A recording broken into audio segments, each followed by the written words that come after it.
This week on the Jock and Nerd podcast, we review the finale of Marvel's What If series on Disney Plus and discuss the many Marvel spin-off shows rumored for development. Jake Gyllenhaal will play a Rob Liefeld character in a new superhero movie, teasers for the upcoming Peacemaker HBO Max show, and the Game of Thrones prequel House of Dragon, and Dwayne "The Rock" Johnson is a rapper now? What? All that and more in this edition of the Jock and Nerd Weekly for Monday, October 11th, 2021. Yo, yo, yo, yo, yo, this is Rob Liefeld, creator of Deadpool, Cable, X-Force, Domino. You are listening to the Jock and Nerd podcast. You want the most up-to-date comic book, movie, and TV news? You found it. Fun? You bet. Puppets? With substance abuse issues? Oddly, yes. Only here on the Jock and Nerd podcast. Does it get any better than this? I don't think so. Listen, Rob Liefeld, creator of all the stuff you love, saying to you, listen to the Jock and Nerd podcast. So sexy, so awesome. I never miss it. And it's my favorite thing in forever. It's spectacular. It's awesome. I love it. Jock and Nerd. Check. Check one. All right. This is for all you fans out there. Let's give it up. Jock it, we nerd it. We funny, disturb it. We jock it, we nerd it. We spoiler alert. Oh yeah, hello and welcome to the Jock and Nerd podcast, where we deliver comic book and superhero TV and movie news, reviews, and whatever we choose. Jock and Nerd. My name is Imran. My name's Anthony. He's the Jock. And he's the nerd. And joining us is the Watcher's distant cousin, the Scratcher. But we call him Rug Boy. Have I used that one before, Rugs? The Scratcher? I just sit in a corner and scratch myself? What am I, a cat or something? No, you save the multiverse by scratching your balls. That's how the Scratcher eventually saves the universe. Okay, well, you guys are in good hands now, because I fucking am always committed to scratching my balls every day. Either that or every scratch and win ticket you buy is a winner somehow. I don't know how that works.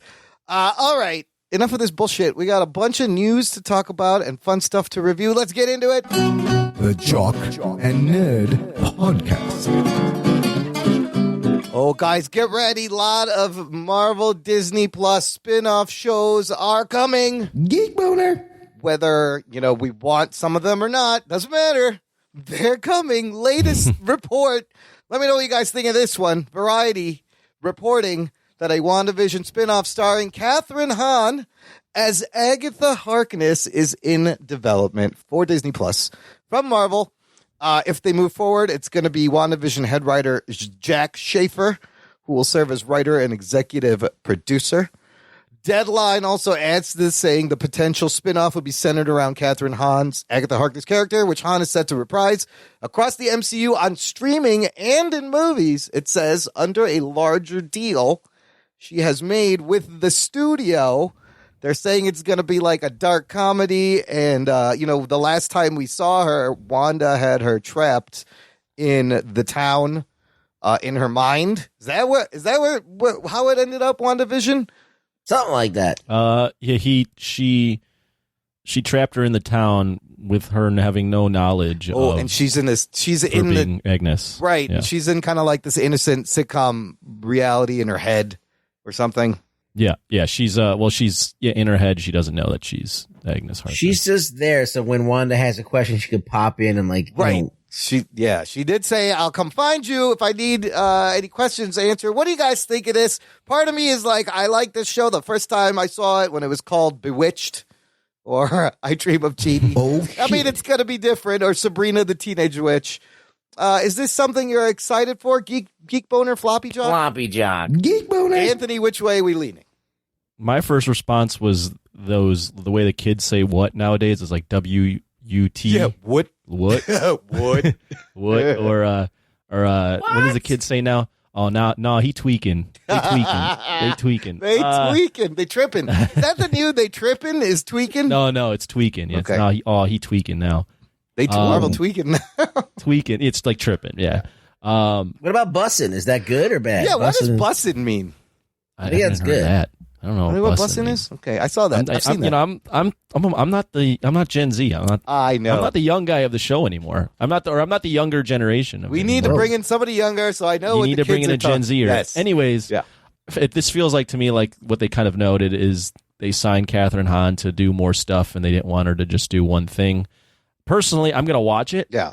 But a Agatha Harkness spinoff is not necessarily what I want, or not necessarily what I've ever thought I'd want to watch. I'm not exactly enthused about it, but I feel like Catherine Hahn is a name that they want to utilize for more than just one thing or cameos in movies. I'm in if they bring Ralph Boner back. They probably will.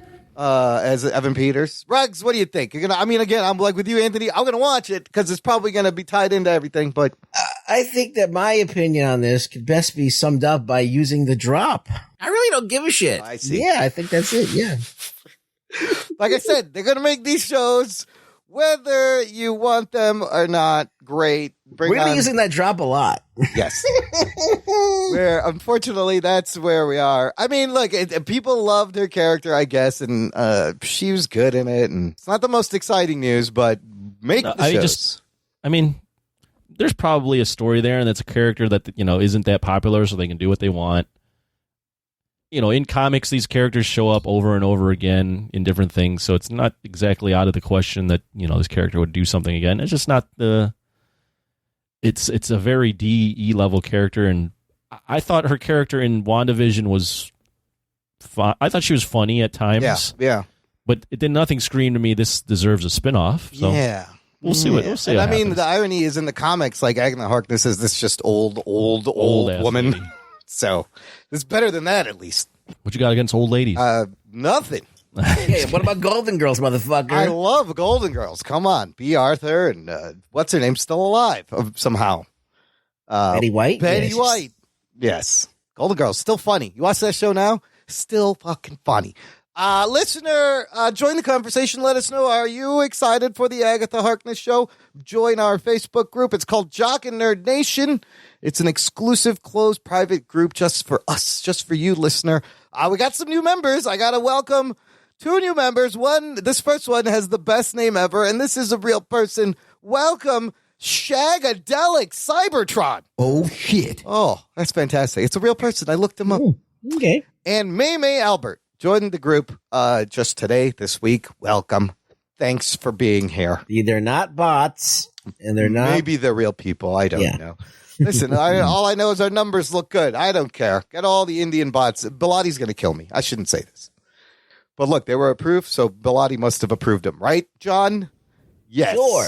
That's fucking awesome. Yeah, that's really good. Moving on, more spin-offs. Rumors, Marvel Studios rumored to be developing 2 more shows. One, a series that will focus on the 10 Rings organization from Shang-Chi and the Legend of the 10 Rings, possibly with his sister, right, Xialing, leading the organization. And we saw where they left off in the post-credit scene. What do you think about that one? I would be down with that. I could watch a martial arts show, maybe. Sure. I'll watch that. Oh, you do give 10 Rings spinoff? Yeah. I like this more than an Agatha Harkness spinoff. Okay, we're moving up. We're moving up in excitement. You could do a lot there. Although the 10 Rings spinoff, I felt like the way they set up the ending of of Shang-Chi, felt like they were setting up the second movie, right. For more of a bigger, more 10 Rings, more of her sister being involved and all that stuff. Well, maybe by then I don't know if this will come out before that movie or they do something and we learn about them and why they are antagonists and bigger antagonists by the time we get to the second movie. Okay. This third one, maybe this is the most exciting one. There's rumors that Teyonah Parris will star as Monica Rambeau in her own series, spinning off of WandaVision again. She's going to be in the Marvels, and she's also Spectrum and Photon, and she has powers now. What do you think about this one? Is this the most exciting one out of the It depends on the tone for me. Yeah.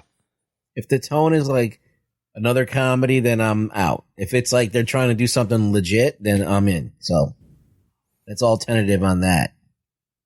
For me, it's more in line with what the precedent they've set so far, where it's characters that are side characters in their movies. In this case, is a side character in the TV show. It's going to be a side character in the movie, and the TV show then is made to give them some time to expand their wings a little bit. So this seems a little bit more in line than like an Agatha Harkness or a 10 Rings type show. But yeah, we'll say I liked her character. I wouldn't say I was like super wowed by that character. I generally thought she was a likable person within that show. But then again, these shows of, like Wanda and Vision, and then Loki not as much, but Wanda and Vision were characters that I thought were okay in their own in the movies, and then I thought they were a lot better in their own TV shows. So the only thing I'm worried about, I know we're going to talk about another show in a second, but the only thing I'm worried about is Marvel stretching themselves too thin and doing too many things like this. Like, as long as there's good good writers, a story that's like worth being told, in a tone that fits the story, I'm in. But if they're just doing these just to do them, then that's when I get a little worried. If they're just trying to fill content on Disney Plus, I don't want to see that. I think Marvel's kind of set a standard for what their quality should be. And I get worried if they're going to do a bunch of movies and a bunch of TV shows about all these different spinoffs, if they're just stretching themselves too thin. That is a good concern, because obviously I don't think this Agatha Harkness show was in their plan initially. A lot of this is they're seeing the response from the fans and how popular, and they're like, okay, everyone's going to fucking have a show eventually. Give that fucking Razor Fist a show from Shang-Chi. Give him, I want to know more about him. Everybody gets a show. Now, I'm not entirely opposed to like responding to the fans and giving the fans more of what they want. Just give them more of what they want when you actually have a good idea. And I don't know yet if they have a good idea or not. Like, don't give it to them just because this is killing the ratings and like everyone's responding to the Twitter searches are all for Agatha Harkness, so we have to make a show. Notice that and then go, okay, is there a story we can develop? And then if there is, then make the show. I'm all for them developing whatever characters they want, especially little known characters, and, creating a show around them, getting to be popular, getting them out into the zeitgeist. But as long as it doesn't come with some kind of a price where the quality of all the Marvel shows starts to fall because they're developing all these things. So kind of like what Anthony said, like, yeah, we want them to use their resources and make the best shit possible. And we'll see if they're spreading themselves too thin or not, or whatever. But like, I like that they're making all these different shows. I don't have to watch them or even be excited by them, because like, some of these things are like, I might not watch it, but I'm glad it's out there for somebody to like. None of this is hard confirmed yet. And my other thought is, yeah, it's great they're making these shows about these supporting characters we have already met, but there are bigger name characters that they could introduce that we haven't seen, that are bigger names than Agatha Harkness. Would I rather see that instead of these, last Absolutely, minute, right? Yeah, of course. Of course. I mean, I think you're going to see everything, though. Fuck, everyone's getting the show. Everybody's getting a fucking show. Unless you're like a villain that they kill off for some reason, everyone's getting a show. And even the villains they bring back sometimes. Nobody's dead, and the villains come back. One more big rumor we got to talk about regarding the Marvel shows that has been growing over the last couple of weeks. So the rumor is the show Echo. So we haven't even met Echo, right? In Hawkeye. Echo. Hawkeye's coming out in November. In the Hawkeye show, we're going to meet a character named Echo. So these rumors are jumping way ahead.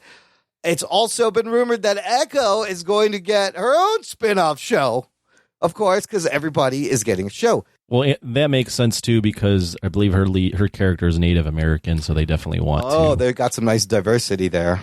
Yeah, they want to definitely hit that up. So, while this has been happening, there's also been various rumors regarding the cast and stars of the Netflix Daredevil show. Oh, shit. We've talked about, is Charlie Cox going to be in Spider-Man No Way Home? There's rumors that he may show up in the She-Hulk movie.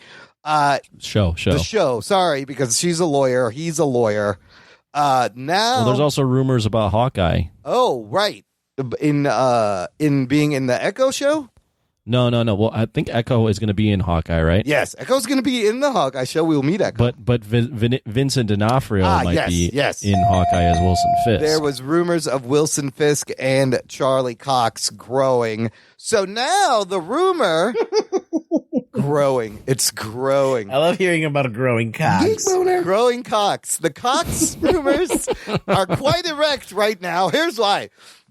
This new guy at Daniel RPK, who's been giving these rumors, he's saying that the Echo show is going to be kind of a soft reboot of a Daredevil. It's going to feel like Daredevil season 4. He says it's still very much Echo show, but quote, we will get to see all these characters from that show coming back and play big parts in it. He also says the characters will be somewhat soft rebooted into the MCU, but will still have a history with one another. So they'll look somewhat different with different backgrounds, but still played by the same actors. Geek boner. So all of these rumors, I feel like if anybody, these guys from the Daredevil Netflix show, some of them, a number of them are coming back. We may actually get Charlie Cox as Daredevil. What do you guys think of this rumor? And is this a good idea? Yes. Yes to both questions. I agree. Daredevil was obviously the most popular. Like when that first Daredevil season hit, everyone was going bananas over Daredevil on Netflix, and his character never really even that third season was awesome. Yeah. And that character's very popular. I do wonder. It seems like they're going to kind of soft reboot it. The tone of those shows doesn't exactly fit what Marvel, under Kevin Feige does. That show is a lot more brutal. I don't necessarily want to see the brutality go away. So I'm curious to see how they'll weave that in. But Charlie Cox, every character from from Daredevil pretty much can be brought over, and everyone would love it. Yeah. Jessica Jones could probably be brought over at some time. I thought I saw a rumor about that too. I wouldn't mind seeing that version of Luke Cage. Really, the only version we don't want to see is Iron Fist. Bernthal as Punisher would be fantastic. I know he wants in. Fine. Yeah. It just don't ever bring up Iron Fist. Just recast him completely. We don't need Iron Fist. Right. We got Shang-Chi now. Yeah, you don't need him anymore. Yeah. No, you don't need him. So yeah, I hope some of this is true. I'm still cautious against it. I don't even believe really that Wilson Fisk is going to show up in Hawkeye until we see it. But I'd love to see it for sure. So yeah, by November we'll know if he's in there, maybe, and by December, Spider-Man: No Way Home, we'll know if Charlie Cox is in that movie.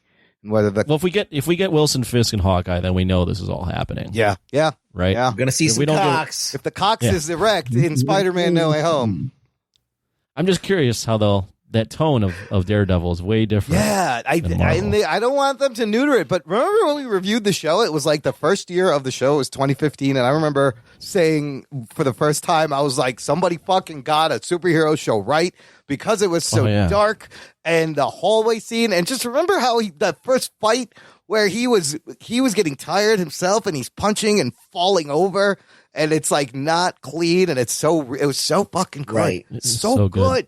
They did have U.S. Agent bludgeon a guy with a shield. Oh, that was pretty bloody, yeah. They did that, I mean, that's the bar that's been set, I guess. That's true. There was some surprisingly violent things in that show. And we got the Thanos decapitation, right? We did get a Thanos decapitation. No blood, but we got a Thanos. Well, maybe they don't have We got Thanos sawed in half. On a animated, cartoon, yes. Yeah. Animated, yeah. No, the blood on the shield was surprising. That was pretty, you're right. Yeah. We've seen some bloody I'll never forget that first season, though, when Wilson Fisk decapitates a man with a car. Oh, that's right. He just slams his head, and you hear it. You hear it get squishier, and the sound mix. Oh, so good. I think it'll be primetime network level, something that you could see on Lost. Something that you remember could see when Bernthal fought fucking D'Onofrio? They do. That was fucking great too. I mean, all his fights. I mean, the scene where he's in the gym and he's fighting the guys in the gym, and he uses a weight to bash the guy's face in. Yeah, man. Oh yeah, it's great shit. Show me some of that in your movies, Marvel. He drags Jigsaw's face up against the mirror. Yeah. Well, he was brutal. Yeah. I wish Marvel. That would be one of my only things. I wish Marvel could play with their tone a little bit. I mean, that's R-rated. If that was a movie, it would be R-rated violence, and we have yet to really. We haven't seen much. a Marvel R-rated. Yeah. They don't want to do that. They're not, especially with Disney Plus now. I don't Because think all they the can do little that. kids are gonna start crying. What happened to my Funko Pop is killing people. Oh no. You're going hard at Funko. I love Fuck it. that show. Sorry, nothing wrong with the Funko Pops. It's just not everything can be cute. You took Freddy Krueger and you made him cute. What the fuck sense does this make? I'm gonna stop. Otherwise, I'll go off on a rant. Yeah. Okay. We all Wait, Freddy's a Funko Pop? Everything Yeah. is a Funko Pop. That's what they take really scary, evil things and they make it cute. That's kind of fun, though. I guess. Freddy being a Funko Pop in 2020, 2021. Makes sense. But they've done so much worse to that character Yes, in the they last 30 years. There's no mystique to Freddy Krueger anymore.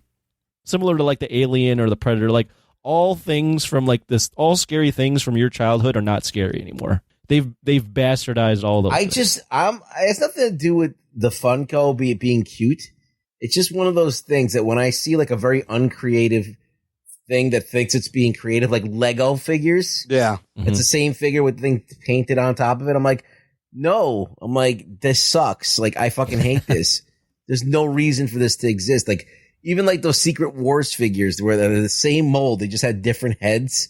Mm-hmm. It's like the same fucking figure. It's lazy figure making, and I fucking hate it. So, yes, Funko Pops, every once in a while they'll do a variant that's like the Godzilla that they just did that was really cool. Oh, yeah, that one's different kinda mold cool. completely. Yeah. That's okay. But like, I just feel like it's very uncreative, and then not only that, but they keep fucking falling down all the time.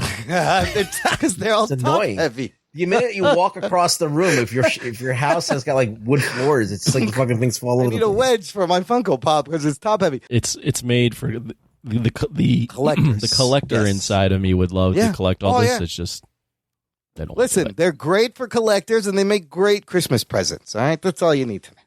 They're very Yeah. cute. I have one in my office. Somebody gifted me one. And Everybody has one. And I didn't buy it, but it's the Spider-Man from the video game with the white spider, and he's on a little stand, and you put him on the stand, and the thing always falls over because his head is so fucking heavy. He won't stay on the stand. I got the Avengers. I don't think they were Funko Pops at the time, but a similar toy, maybe before Funko Pop, at like Comic-Con 2000, where it's like the big head and the little body. Yeah. And it was actually really cool. It's like a special Comic-Con release. Like, that's cool when you have a special edition. Another thing one. is like you could literally walk anywhere and fucking find Funko Pops. You could be Walgreens, they're there, they're like everywhere. It's like the story behind that company is fascinating Gross. too. I think the toys that made us, or there's a documentary about Funko Pops on Netflix. It's pretty interesting. They're killing it. Whatever. They're selling millions of dollars of Funko Pop. Okay, next bit. Here's something that is confirmed. We have a casting for a Marvel movie. British actor Will Poulter has joined the cast of Guardians of the Galaxy Volume 3 as Adam Warlock. Oh, shit. Will Poulter has been in The Revenant, The Maze Runner, and he's the Bandersnatch guy from Black Mirror, the programmer. I don't think that's his most popular thing. No, that's what I know him as. Let's see. Yeah, me too. I remember him as the Bandersnatch guy, and he was great. He's in the Narnia. Chronicles of Narnia. The Maze Runner is like what Maze Runner We're is the his most Millers. popular. He's in that movie Detroit. Oh, he's in Detroit. Rug Boy's probably the one that can only speak on this. He's probably seen him in something and we haven't. No, I've seen him in a bunch of stuff. He looks like There Howdy you go. Doody. Yeah. Is he good? He's an okay actor, but I don't Is he know. Adam Warlock? I don't think he's got it for this. Tell me no, about but- Adam Warlock, because I wasn't really big on the Adam Warlock. I don't. Isn't he like the perfect specimen of a human? He's just kind of like this omnipresent fucking super powerful being that's perfect. And I remember him from the Infinity Gauntlet and all that type of shit. He's always in Silver Surfer comics. I never did a Marvel universe for his origin. He just kind of comes in and is glowing all gold and shit with his eyes glowing and shit and being all omnipresent. So He's cosmic. He has lots of powers, right? yeah. So I don't know much about him, but he's usually a badass everywhere he shows up. He's like pretty much like a very powerful force. So I don't know. This guy just seems like the guy that you want to beat up. And if you're making a movie about a kid getting beat up, like this is the kid that you would get. to be the kid who gets beat up. So unless he's like, I don't know. Long tease for this character. If you remember Guardians of the Galaxy Volume 2 in 2017, that movie had 5 post-credit scenes. One of the post-credit scenes was the pod, the gold case, and they said, this is Adam, the high priestess, goes to the next step in our evolution. This is Called Adam, him Adam. So this is going to be... Anthony, what do you think about this? I only know him from Bandersnatch. He was kind of like the nerdy computer guy. I think. Yeah, he was like a what he was. programmer. Yeah, and you went to his apartment and you could like jump off the fucking balcony. Yeah. Don't know too much about him. I will say that I think James Gunn is probably going to rework Adam Warlock as like a villain in this. That's my theory. Oh, yeah. He's like kind of the villain, and then by the end, they kind of like he realizes that he doesn't need to destroy the Guardians or something like that, and they can use them in future stuff. Because Warlock does play a big part in a lot of cosmic stories within Marvel. Right. I haven't seen him in anything in a few years, so maybe he's... I don't know, how old is this dude? 28. Yeah, he was born in 93. He was good in Bandersnatch. That's all I know. And we finally get to see the fucking Adam Warlock. They're making everybody. Everyone's going to... Everybody's coming. The thing about Adam Warlock is his character was very tied to Thanos for a lot of stuff. Maybe his character is a precursor to us seeing the Annihilus storyline with Annihilation. Oh, that's what I was thinking of. Yeah. The Negative Zone. Yeah. And Fantastic all those Four. fucking bugs. Well, I think in the newer incarnations, he's got the soul gem or something infused in his body, Adam Warlock. So. Oh, yeah. Okay. All right. Here's one more casting news. This one is weird and interesting. So, Jake Gyllenhaal, who played Mysterio in Spider-Man Far From Home, has joined the cast of a comic book movie, an adaptation of Rob Liefeld's 90s image character Prophet. Okay, this movie is going to be directed by none other than Sam Hargrave of Extraction and Extraction 2 fame. He is directing. Mark Guggenheim is going to write the script, who wrote all the CWs. Here's the thing. This Prophet was a character Rob Liefeld in the 90s, after Todd McFarlane, Rob Liefeld, all those left Marvel, started Image.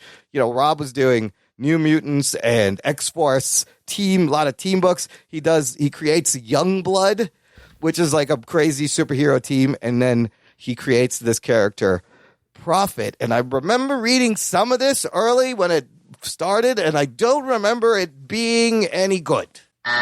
Yeah, I remembered it was like some guy creates like a guy to send him to the future. Yeah, so or some guy comes from the future, and he's like a religious zealot or something like that, and he's a swordsman, something like that. Here's what it's about, but I want to talk about his look, because I put an image in here, and listener, if you look in your podcast app, I will have the image of Prophet. Oh my God, this is the worst drawing. Yes, first of all, the story of Prophet follows John Prophet, a man who volunteers for a German experiment near the end of World War II in order to feed his family. After a bombing buries him alive, traps him underground for 20 years, he reawakens in 1965, where things are not great for Prophet. The world has moved on without him. His daughter resents him, and KGB agents are after him to create super soldiers from his blood. Wow. That's what the movie's about? That's what Prophet is about. I think that's what the comic book is about.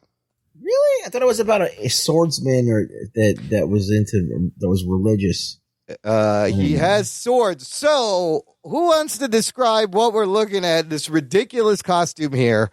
How does this even translate? Well, it's clearly like when Rob Liefeld was designing costumes just because they looked cool. They had no function. Yep. No reasoning. Like, if you're a swordsman, why do you want giant cables under your armpits and like holding giant shoulder pads on? Why are you wearing like some kind of a boxing training mask? Yeah, he's got that padded mask. He loves putting it on. It was on like Shatterstar was the other guy. Yeah. Look at this mullet hair also. He's. I love that. I mean, You should- I had a mullet. Oh, you did. You don't I have would it anymore? love to have that hair right now. But So would I. I'm jealous because I got nothing. yeah, I would growing. rock that fucking style right now at this very moment. I'd get that Richard Marx hair out. Let's But do it. Anthony, what do you think of this? How dated does that look, and can this translate well? I mean, that's not. There's no chance they're putting that In look out. purple and gold giant shoulder pads. Right, with the weird, I don't even know what that headdress thing on. Yeah, there's no way they're going to put this out, but hey, it's Jake Gyllenhaal, Yeah. the director from Extraction. Yeah. Might be a fun little flick. It might be a lot of action. If it's a martial arts film with swords, all right, we got something. I mean, Liefeld's just going to go crazy because it's another one of his things. Oh, he making it loves- to the big screen. Just look at this drawing. Look at where you put the head on I this know. figure. Look at how, but just look at the size of the wrists and the forearms, and like some of the shit don't make sense. That Like, look doesn't at his bother me, hand. but the most egregious thing is where he put the head. The head is off center and it doesn't sit like that properly. It's like the body is in one perspective It's and the head is in a different perspective. And the shoulder pads are in a different perspective. Yes, They're all giant like, shoulder pads. Look, that's like they stick 2-3 feet off his shoulder. How is this practical? And then, of course, bare chest, because you got to have a bare, clean, short, no yeah, hair. you need male cleavage in male this. cleavage. You need to have a little bit of cleavage. And he does have pouches. There's got to be pouches. They're around Yeah. his leg. Always have shoulder. So we got let's do the Rob Liefeld Yes. checklist. shoulder pads. Check. Yeah. We have pouches. Yeah. We have Around the crazy thigh. 80s hair Yeah. Ridiculously large weapons. Oh, we got those. Yeah. and headgear that makes no sense. Headgear that Oh, makes no sense. Yes. Also, body proportions that make no Body sense. Look how propor- yeah. thin his Yes. waist is compared to how broad This his is shoulders what I'm are. talking about. Nobody looks. I love His all that. thigh is as big as his waist. I love all that stuff. It's just you can do one or two of those things, but he does them all. All of like his he does them all. characters He does all it the all. fucking time. look like this. Look how thin that sword is compared to how big his hand is. Yeah. Yeah. Yeah. No, it's even the hand. Like, just imagine the hand where it's grabbing the His sword. hand is bigger than his face. Yes, the hand doesn't make It's bigger than sense. his No head. wrist. There's no. What is going on? It's great. Anyways, It's great. Yeah, it's great. They're gonna make it a movie. So, By the way, I figured out what that toy was that I had Oh, back as a kid. what was They're it? called mini mugs. Oh, they're no mini longer. They used to. mugs. They were Oh. Hasbro's oh, version of Funko Pops, and they went out of business. oh, I bet that shit is collectible now. I don't know. I have the old Avengers set. Are they from way cooler back. or no? No.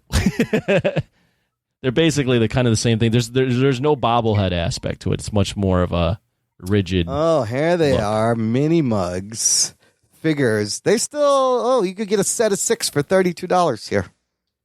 But they do. They look like the Funko Pop knockoffs. Yeah, they look exactly like the Funko Pops. Yeah, I used to get them both confused. I was like, is that the same thing I have? The difference is like Funko has their distinctive stylized eyes, no nose. They're just like dots. Everybody and just the says bodies dots. are more. Well, you they're a can- lot smaller, I think. Well, the bodies are like there's a little bit more dynamic. Like each body for the mini mug was about this, like the same kind of style, just painted on. Oh with a yeah, there's different- more detail Yeah. on the pops.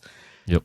They've built an empire. Okay, moving on. Last week, HBO Max did this virtual event to mark the upcoming European launch of HBO Max. Europe will finally get the HBO Max, and there's a couple of cool teaser clips that came out during this virtual event. The first one is a clip of John Cena in the Peacemaker show. It's a really quick clip, but it's also a really funny clip. Kind of gives you the tone of the show where they're meeting Peacemaker for a meeting. So you see the girl. That's actually James Gunn's wife. The girl in Yeah, that. she was in the movie. Yeah, she's in the movie, and that dude John is also who was in the movie is in the show, and they're meeting him for dinner, and he shows up, of course, dressed as Peacemaker, and they're like, "Yo, did he come full cosplay for this? And is there an eagle in his back seat?" Yes, Peacemaker has a pet eagle named Eagly, and it's in the back seat. What do you guys think of the tone of the comedy? I thought this was pretty fun. I'm excited to watch this. Geek boner. For me, anyways. Yeah, I thought it was funny. It's kind of fits the tone of what we saw in Peacemaker in the movie, and it kind of fits what John Cena's like whole vibe is, where he's just so serious. Yeah. and then everyone else is like, dude, you look like an idiot, and he just he just is blank about it. That's where He's all like, the comedy comes from. Is the fact that I enjoyed the Peacemaker in the movie, so I like the spin-off. I did. aspect. Spoiler alert. He's not dead. If you watch the post-credit scene, obviously. Hopefully, the show is very violent and very funny. There was a quick clip in one of their other videos where it showed him shooting at this target, and he's shooting a peace sign in bullet holes on something, which I thought was kind of funny. So I love all these little things they're showing us about his character. This is where DC can kind of differentiate themselves too. They can go a little crazy, or they can really lean into like some like ironic dark comedy and violence, because Marvel can't do that. They're on Disney Plus. I mean, if it says violent as like and I know Gunn is part of this, so if it says violent as the movie and the same kind of R rate, that's fucking phenomenal. Okay, and then the other thing they gave us was, remember Game of Thrones? You guys remember the Game of Thrones? Sure. Yeah. It was a big deal for a while. They've been working on these. I remember being really into it, and then it ended, and I was like, they fucked that. Oh, man. I don't want to talk about this anymore. Oh, no. What did they do? Yes. The amount of enthusiasm around that show, and then for the way it ended, they just really squandered all that. Yeah, they really did squander all the goodwill and the amazing storytelling and characters for a rushed last season for a fucking Star Wars movie that they're not even making anymore. Oh, shit. This is why, you fuckers. Anyways, the talk of prequels have been around for a long time. We finally have first footage, another quick teaser from the Game of Thrones prequel House of the Dragon. This one takes place 200 years before the events of Game of Thrones. It's coming out next year, and it tells the story of House Targaryen. This teaser didn't really show you a lot, but you kind of see like a revamped Iron Throne, and you see some sword fighting. Floppy Jock or Geek Boner for this. Is this too late? Like, do you think people still care? I think, yeah, I don't know if people still care, but I only think people don't care because of how the last show ended. If the last show and if the last season ended in a way that people were like really satisfied, then I don't think this would have been too late. Right. But even if you put this out years earlier, when did the last show end? 2019? I think so. Was it 19? Was that 2019? Endgame, right? Was 2019 So 2 years ago? Oh, that's right. Wow. So it's not that long, but it feels like that forever ago. It feels like a long time ago. Because of the way the last show ended, I remember being so invested in Game of Thrones and like caring about all the families and all this history behind each family. Yeah. And then the way that ended, like, I don't even remember any of the stuff anymore. Yeah, it was very quick turns of character and resolutions of things. Well, it just made me not care anymore. It's just the way they handled it. Rugs. So, Geek Boner or Floppy Jock for you, Anthony? I think it could win me over and eventually get me a Geek Boner, but right now it's Floppy Jock just because I just don't care. Well, that being said, I remember watching when I was really into Game of Thrones, I was like, the Targaryen backstory I thought was really interesting. Them fucking each other and all having white hair, and like they were the ones they were able to take over. What's the name of this? Robert Baratheon. No. The Essos and them maybe being able to take over Westeros because they were able to. They came over with the dragons. Like, I thought all that stuff was interesting, and now I'm just like, eh. Remember Momoa gives the brother a gold crown? Yeah. That was great. I remember. That was fucked up. The House Targaryen I thought was really cool. Yeah. Does anything in this clip do anything for you? Does it look? I mean, you got your standard medieval shit. Yeah, you got people with white hair and horses jousting. Horses, yeah. Well, like for me, I like fantasy shit. Yeah.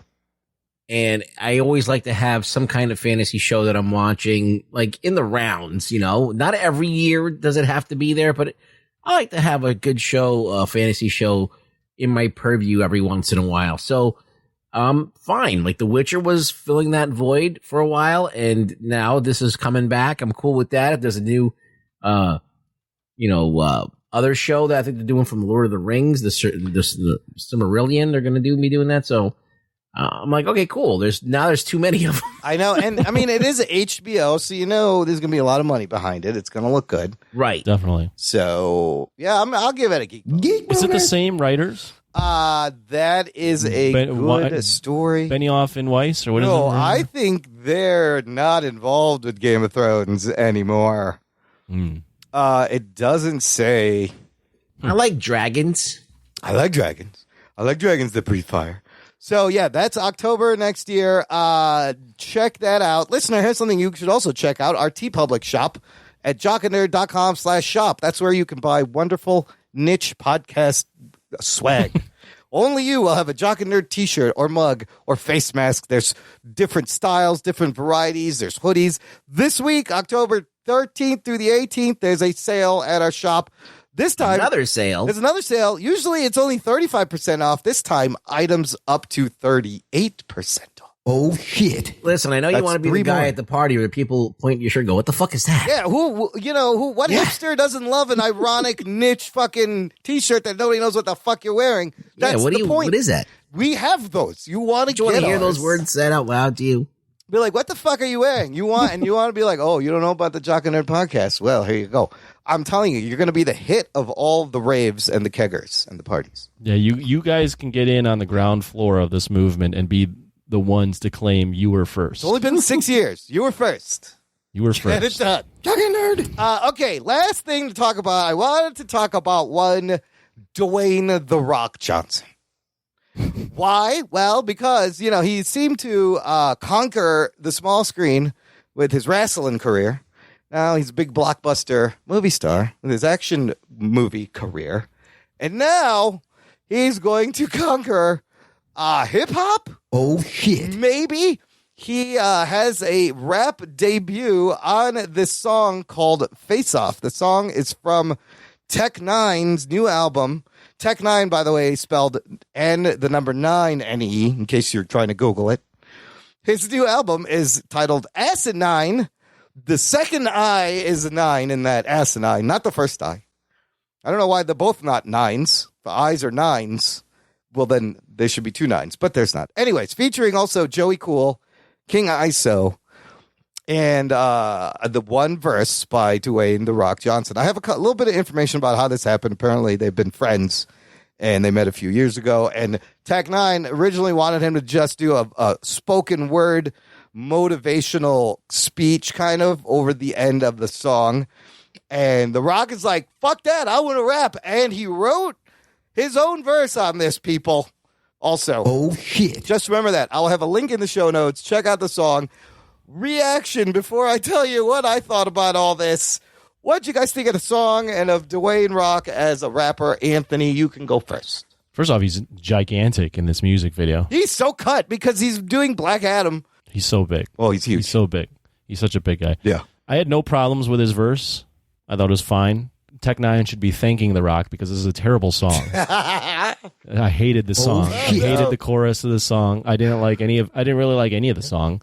And without The Rock being on this song, no one's listening to this fucking song. No one's going to listen to this song. That's what I think of that. Wow. Okay. Ruggs, what did you think? Maybe I'm not a hip-hop aficionado, but I did not like the song. I like Tech Nine back in the day when you used to fuck with Ice Cube and shit. So I have somewhat of a respect for him, but when I put the song on, I was like, wow, this is bad. This is for Tech Nine, it's bad. Really? Okay. Yeah, it wasn't not his best music. So The Rock being in it, it's just an amusing thing, I guess. I mean, Tech Nine's like an older rapper too. He's I never heard it. Maybe I heard him before, but I wasn't familiar with Tech Nine, and I loved his verse. I was like, oh, shit, this guy's pretty fucking good. I liked all the first 3 verses. I thought The Rock's verse was the weakest out of all of them. Tech Nine's fucking white, crazy skeleton makeup is amazing. And then... What did you learn from this? That The Rock can rap? No, I learned that, wow, Tech Nine's got some flow. The flows of the first 3 guys were good. I learned that The Rock is...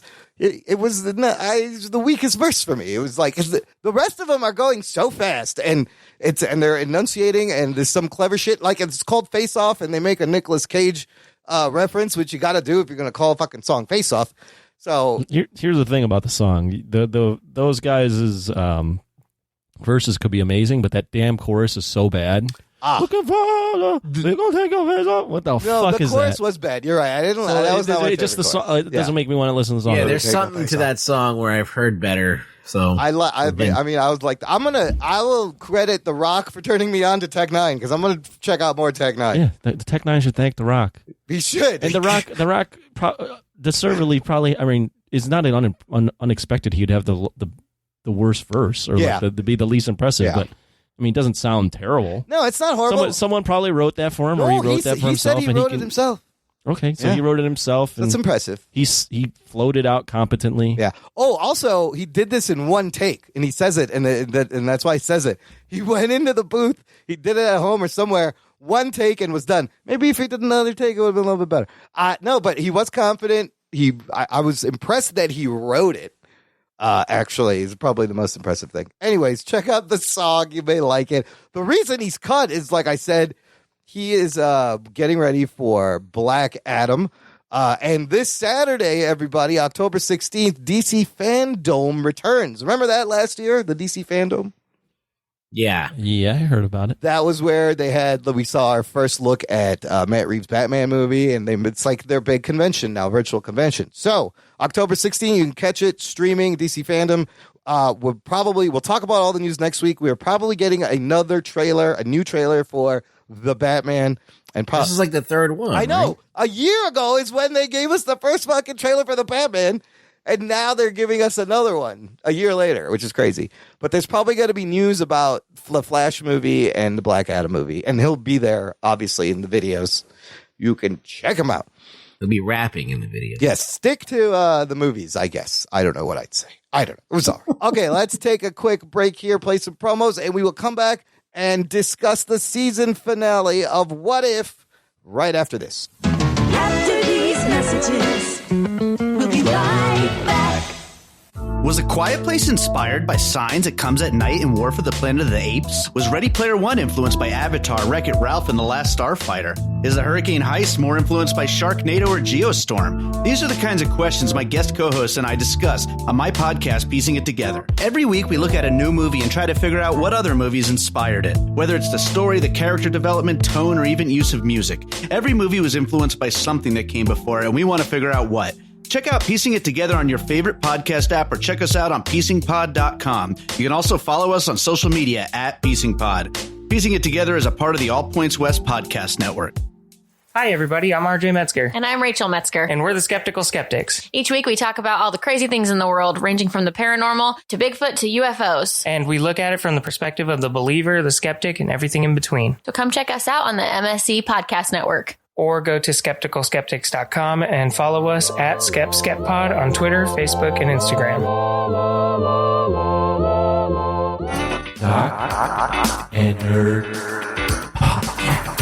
Listener, if you love this show, if you can't wait for Wednesdays to open your podcast app and listen, you should join our fan club. Visit jockandnerd.com/Patreon. Doc and Nerd. And there's a bunch of benefits when you sign up at various tiers. For example, there's an exclusive RSS feed that has bonus content, instant reactions. The shows come out a little bit early before the world. You can hear it first. And there's Discord benefits. You get access to our private Patreon-only Discord server where we hold monthly geek outs, monthly hangouts. You can come hang out with us. This month, October's hangout will be Thursday, October 21st, 8 p.m. Central. That's Thursday, October 21st, 8 p.m. Central. And even if nobody's there, I'll be hanging out there. Yeah, I'll be there. Okay, Ruggs will be And there. I'll be drunk. Yeah. Maybe Anthony will show up. I intend to show up. Oh my God, Anthony is. You have intention. We have intention. So yeah, you can ask me anything. I don't have to answer, but you could certainly ask me anything you want. I will do an AMA. No, of course I'll answer. The last Discord hangout is where Jose Ibarra turned me on to Squid Game. Geek Boner. I was very grateful for that, and I shared some embarrassing videos, so people got to see some fun, embarrassing videos on YouTube.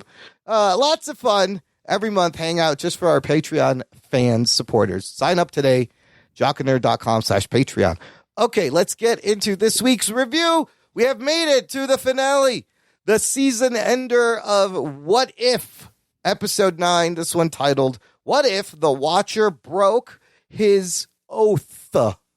Here's your spoilers. Before we get started, does anyone want to get out? Prepare to be spoiled!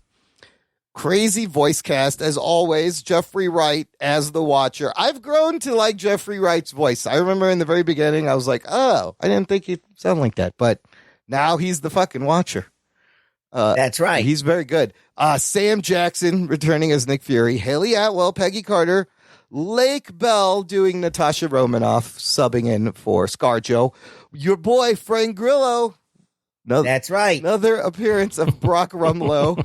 And Anthony, your boy, George St. Pierre, as fucking Batroc coming in. And this is finally the final performance of Chadwick Boseman as T'Challa.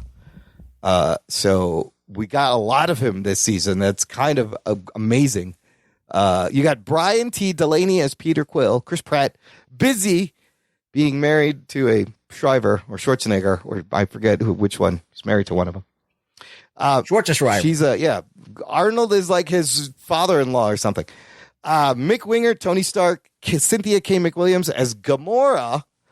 Michael B. Jordan, Killmonger, Ozioma Agaka, Shuri, Chris Hemsworth as your Thor, Benedict Slambert, Bandersnatch, Doctor Strange, Ross Marquand doing Ultron, Toby Jones as Arnim Zola, and then you got Tom Hiddleston, Loki, and your Kurt Russell, Ego. Great cast with all the substitutions we've gotten to know and love all season. Anthony, what happens in this one, basically?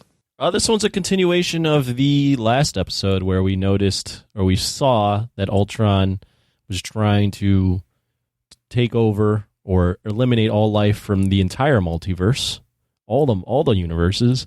And we ended with the Watcher recruiting Doctor Strange and getting involved. And now we see in this episode that he is recruiting a team to be the guardians of the multiverse to take on Ultron with all the Infinity Stones. So we see different characters from different episodes. It's time to throw down one final battle. The team is assembled. What'd you guys think overall in the finale? Did they stick the landing? Rugs. I was entertained by this episode. They packed a lot in a half hour or whatever the fuck the time was. And it seemed like, yes, they were rushing things very quickly and whatever, but they got a lot in as well. Yeah. So it was kind of fun. And I did enjoy this episode. So I thought it was a good little romp. You know, there's some ass kicking. There's people fucking teaming up. There's all kinds of moments. And it was pleasant to watch. And there were some shenanigans with the Infinity Stones I didn't quite get, but okay, cool. We'll go for it. Anthony, what'd you think overall? Nailed it? I also enjoyed it. All right. I thought it was a lot of fun. I didn't think I wanted to see these episodes cross over like this, but now that they did, I didn't mind it at all. I liked seeing all the different versions of the characters from the prior episodes come in, and I liked the way they interacted with each other. I think that's the best part of what Marvel does is you want to see each character and how they interact with each other because you enjoy all the characters. It was, I'll just start off, or I'll just get this out of the way. It's a shame that we never got the Lost episode in this season. Okay. I know we're going to get it eventually, but it's super jarring to see Gamora in this, and that little cut scene with Gamora and Tony Stark. So that would probably be one of my only knocks is that because of COVID, we never got that episode, and it was weird. I was like, wait a minute, what happened? What was this? Oh, so there's a Lost episode? So the Gamora and the Tony Stark we have never seen these characters before on this show, and it was all of a sudden you're like, what? Who the fuck Gamora? Which Gamora is this one? I can explain what happened. Overall, though, too, I thought it was very entertaining. Like you said, I love seeing all of them finally get together, interact. There's an amazing battle scene. There's some great plot twists, and the animation, fantastic. And they did go back to every episode from the previous season. It was somewhat touched on. And now, same with you, Anthony. I was like, I don't know if I wanted them building to something, but shit, when Marvel builds to something, they fucking do it right. And this was them doing it right, and it was super satisfying. And fun and crazy. So Let's just work up to that Gamora moment, because the beginning of the episode starts just like Winter Soldier. It's dope, except you got Peggy Carter in that timeline from the first episode. And her and Natasha are BFFs, and I loved the ribbing they were giving each other, where she's like, nothing ever good comes after Bernard with accounting. I was like, oh, poor Bernard. Nobody gives a great name. I know, Bernard from accounting. Anyway, she leaps off, just like in the beginning of the movie, leaps off the plane. They're on that mission to get on that ship, and she's fighting Batroc. When the Watcher picks her for the team, just pops up, and he's like, Peggy Carter, you've been chosen. Then we cut to the Dairy Queen, where we last saw, what episode was that one? That was at the end of the Black Panther episode. Oh, T'Challa saw Star-Lord. Yeah. Yes. Yeah. Where Ego has found Peter Quill, and he's using him as the 1,000-year battery, like he did in the second Guardians of the Galaxy movie, like he started to do. And then you hear the Guardians of the Galaxy music, and T'Challa, Star-Lord, and the Raptors fly in, save him, and that's where Watcher plucks T'Challa for the team. Then we get to this episode we've never seen. It's interesting, the details that we do see. We see Tony Stark in a Hulkbuster type armor, but it has Sicarian symbols on it, right? And you see Eitri there, and his hands are fine. And you see Gamora wearing this battle armor, and they are melting down. And Infinity She's wearing Gauntlet. Thanos' battle armor. Wearing Thanos' battle armor, and she has Thanos' fucking double-bladed fucking sword, too. Yeah. And they're melting down the Infinity Gauntlet, and Tony Stark's all, we got to put a suit armor around the universe, around the galaxy. How do we do that? The one line he always has goes back to. Then the Watcher shows up, and he says more interesting things. He goes, Gamora, survivor of Sakaar, killer of Thanos, you have been chosen. And the funniest part is Tony speaks up, and he's like, not you, Stark. I want Gamora. It's the running joke in this entire What If that Tony's either getting killed or they just like they don't need him. So apparently, what do you know about this lost episode? This is one of the episodes that Tony I know doesn't die, and it probably elevates him. Tell us about this lost episode, what you know. So yeah, this is a lost episode, as we've been mentioning. Basically, due to COVID, they weren't able to complete this episode in time. And from what I've gathered, now they plan to release this next season. Yeah, they pushed to next season. So spoiler alert, hit that.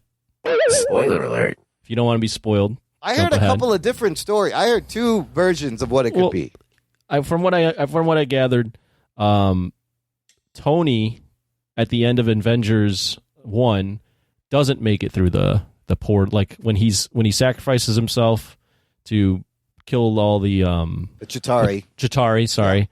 He doesn't make it through. Remember that scene where the portal's closing and he makes it through just in time. Makes it through, right? He doesn't make it through. Right. And he's floating in space, and he gets discovered, and apparently he gets taken to Sakaar to battle in the battle or whatever in the Coliseum, and then somewhere along the line they recruit Gamora as someone to fight against Tony. Maybe it's because Thanos is aware of Tony because Tony stopped his invasion, so he sends Gamora out to kill him. Right. But through either that or something else, they become connected and they team up to basically take over Sakaar. And then she realizes from Tony that her dad is bad, and she kills Thanos and stops him from ever even getting after the Infinity Gauntlet and doing those things. So. That sounds like fun, but here's the question though. Like the excuse about COVID pushed it back. Like this is animation. Everybody's working on this at home. Why did COVID? I think they just said that.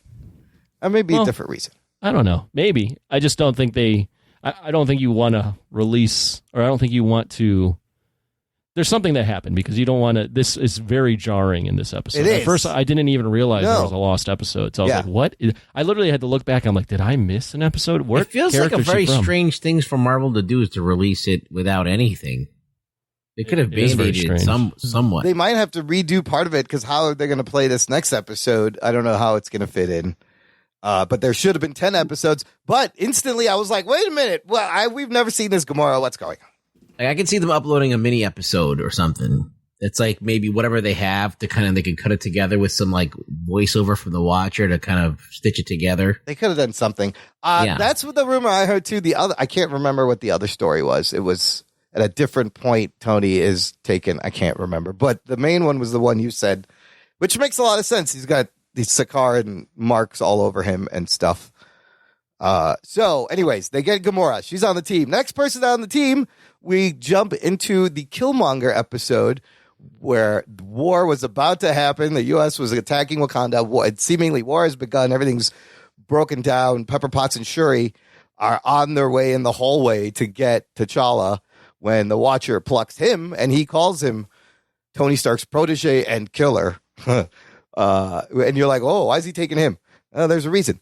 Then we cut to Party Thor's episode in Las Vegas. And here, Anthony, they actually kind of connected the scene. We thought, wait, what the fuck happened to that last scene in episode 7? Did they? I wrote down that it didn't make any sense. Because if you notice, Thor at this point in Vegas is fighting Ultron bots, the same bots that came in through the portal in that scene. It still kind of doesn't make sense. It's in that sense, so that yes, Ultron's bots are there, but it still doesn't make sense why the Watcher was like, they lived happily after. Yeah.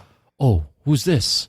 And then Ultron shows up. Like, that's the first time he's seen him, when we clearly see in the last episode that he was aware of Ultron. He saw Ultron, like, taking over that universe and never did anything. So, like, for him to be surprised that Ultron shows up here, that part's still a little weird. That part still doesn't make any sense. Yeah, that was one of the shenanigans. I was like, okay. What? Yeah, so the Ultron bots are there, and Thor having a great time knocking them around. And this Watcher plucking is hilarious because he can't even get Party Thor's attention. He has to fucking grab him and pick him up. And then he screams into the spot where they are, just like in Ragnarok, where he screamed when he was strapped in the chair. Totally hilarious. And he happens to have an Ultron head with him that he brings to the gathering. And the gathering, they join Doctor Strange Supreme in an interdimensional old English pub from Peggy's past that he built for them to have a little meeting, and they can all drink and figure out a plan. And the plan is that Gamora has this thing called an Infinity Crusher, which was probably also set up in that lost episode. Because, like, okay, you have an Infinity Crusher. And the plan is to get her the Soul Stone. But Thor has some great lines where he's like, you know, I excel at attracting unwanted attention. That's how we get Ultron. And yeah, that's his purpose. And the whole time, Killmonger is just, like, caressing the Ultron head. He's just looking at it, staring at it. He wants to fuck that Ultron head so badly. Whoa. You know, he wants to. I stick it up my asshole. That's what he wants to do with that Ultron head. He's just. So then, okay, so they're all like, there's a campfire, they're drinking, and Thor just splooges lightning like he said he would, and Ultron finds them. And then they have this first battle where Thor has a hilarious battle cry. It's Viva Las Vegas, and then he holds it for a really long time. I thought that shit was hilarious. You did? I did. You didn't think so? I really don't give a shit. I thought it was funny. That was fine. Viva Las Vegas. Anyways, you see cool things. Strange makes a bunch of Molineers to fucking surround him. That was cool. Yeah, the duplication. A lot of the Strange stuff was actually really neat. The animation and the spells were great. Like the armor that he put on them. Yes, he does individual protection spells on everyone, and it all kind of mimics who they are. Like you see, T'Challa has a crown, like he's the real king of Wakanda. So T'Challa in this is great, and I love when Killmonger meets T'Challa because he doesn't expect this T'Challa who's like a thief and not like a do-goody T'Challa like he knew. You know, it's surprising him. He's the thief, so he sneakily grabs the Soul Stone off Ultron mid-fight, and he's got that great line. He's like, "Never doubt sticky fingers." I love that. And then Doctor Strange, here's another episode, opens a portal, drops all of the Marvel zombies on top of Ultron. That was cool too. I like that a lot. To slow him down, and he's like, "It's Strange is the MVP dude, of this." Strange is fucking right. He had everything down, and he didn't even know the whole plan, and he did what he had to do. I mean, he's the one that even puts all the spells, you know, the protection spells, like they would be nothing without Oh, Strange. yeah, several times he dropped a mountain on them, and she's like, not a scratch. But then he's like, it's not the zombies, it's what came with them, and what came with them is Wanda. I knew they were holding her back for something. That was awesome. We got to see zombie Wanda, and she starts attacking Ultron, but then stops because she kind of recognizes fucking Vision underneath all that, and that gives them the opportunity to portal the fuck out of there, and they all end up in episode 8's timeline, with where the Natasha and Clint was. Yeah. So Black Widow finds them, doesn't trust them at first. Captain Carter is like, "No, I know you. Here's your dad's name. Here's your mom's name. We're best friends. I got your back." And she's like, "Oh, you do know me." And then this is an amazing fight scene. This was like one of my favorite parts of the episode, where pretty much the strategy is everyone hit him with everything, so he doesn't have a chance to fucking react. Ultron blasts, like he sends like this world destroying magic at Doctor Strange, who just swallows it. Oh shit. That was great. And then Peggy and Natasha attacking at once with the shields kind of reminded me of Civil War. And then they do that great thing where it's the shot on the ground of the Soul Stone. And you don't see the fight. You just see how close everyone's getting to the Soul Stone. I fucking love this fight scene. Was amazing. What do you guys think of this fight scene? I think it's one of the better ones in the whole fucking Marvel universe. Holy shit, it was so good. It was very good. It's one of those things where they're able to have a lot of fun with it, right? Because it's animated, so they can get away with a little more, and you're doing, everyone's powers and having them interact in ways that is creative. The best thing about what Marvel, or in this episode, what they did is, it's not just a punchy fight. Like, they have everyone using their powers in creative ways and interacting their powers in ways. Yeah, everyone has a purpose and a use. But there's some more of the shenanigans, Ruggs, you mentioned, where Ultron, he uses the time stone and freezes everybody, except Strange has a time stone and he like unfreezes it, and like the rules of the time, all the stones get kind of fuzzy here. Here's why. Here's some more shenanigans. And like there's this universe, the stones don't explode or something. Yeah, I don't remember. So they do there's a great moment, first of all, where Doctor Strange I love this effect of the animation washing over him, and you see his demon form, his real form underneath, and the squid arms come out because he is absorbed. Remember, he's absorbed all these fucking demons, and they're all part of him. I love that effect. It looked tight. So they finally get him down, and it's a lot like when they pinned Thanos down in the movie. They're all holding him down. They're all holding him down with magic chains and shit, and the little Infinity Crusher crab thing goes up there, gets all the things, and there's an explosion, and you think it worked, and Thor is like, "Is that it? Is it over? Did we get it? No, you didn't get it." Because fucking Ultron's right there, and he's like, the stones act slightly different in every universe. And I was like, oh, okay. All right. You can write your way out that way, I guess. Yeah, that doesn't make sense. I mean, it makes sense, but then I guess it's just one of those, like, they're dancing around it because the time stones work the same, but now the Soul Stone, you can't destroy it in this universe. I guess if you really think about it, you can do the mental gymnastics to get around it. This is convenient. That's a little convenient piece of writing, but whatever. I'll give it to him because it was a fucking dope scene. I guess some stones work the same, some don't. Yeah, who knows? Whatever. It was a dope scene, and it worked for what they needed it. So what's the play now? Black Widow still has the arrow with Armin Zola in it. And another great scene where she needs Peggy's help and Doctor Strange's help as they're all fighting back. Off the motorcycle, jump in the air, fires the arrow into Vision's eye, Ultron's eye, as Peggy pulls his helmet back. And Zola is now in Ultron, and he goes down. Is it over? No, it's not over, because immediately Killmonger, who has done fuck all this whole time, if you notice, he walks up, he has the Ultron head, and he's connected with the vibranium. The stones float out, the Ultron suit floats off and transfers on top of Killmonger, and now he's fucking Killmonger, Ultron, with the Infinity Stones. And he has a good reason. He's like, the Watcher owes us this. We should be using these stones to help our realities, our timelines. You really can't argue with that. Right. It's still not over, as Vision's body pops up with Armin Zola behind him, and he's like, I want that fucking suit back. This is mine. They end up locked in this tug-of-war cosmic battle with the stones floating between them, each of them pulling. They're not going anywhere. And at this point, this is a great plot twist. I didn't see this coming. Doctor Strange realizes the real plan, that we were never meant to stop them. You needed to just separate the stones from the body. This was the plan the whole time. And he traps them in a little dark dimension bubble like he made at the end of his episode. And then he tells the Watcher, you knew every choice that was going to happen, didn't you? You knew this was all, that there was going to be a betrayal and that Zola was going to come back. Oh, and you see Zola's stomach face finally. Geek boner. We get Armin Zola as stomach face, which is a great little Easter egg. So Watcher asks Strange, can you keep an eye on this little pocket dimension? And he's like, I got time. What else am I doing?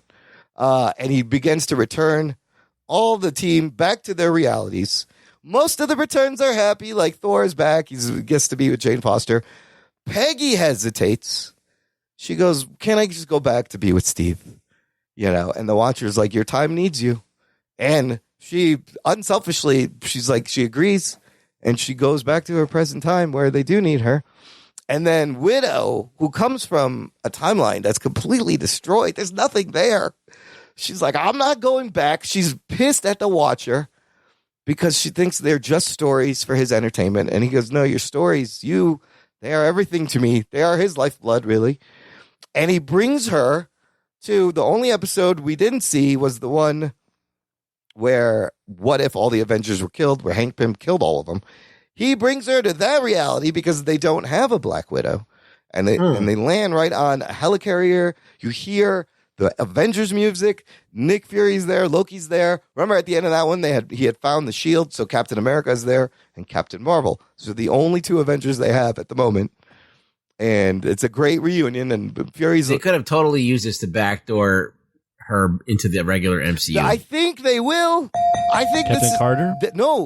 Natasha, Black Widow. Oh, right. This is how Black Widow can come back into live action. This Black Widow from this other universe. And Fury's like, you're not my Natasha, but you got her spirit.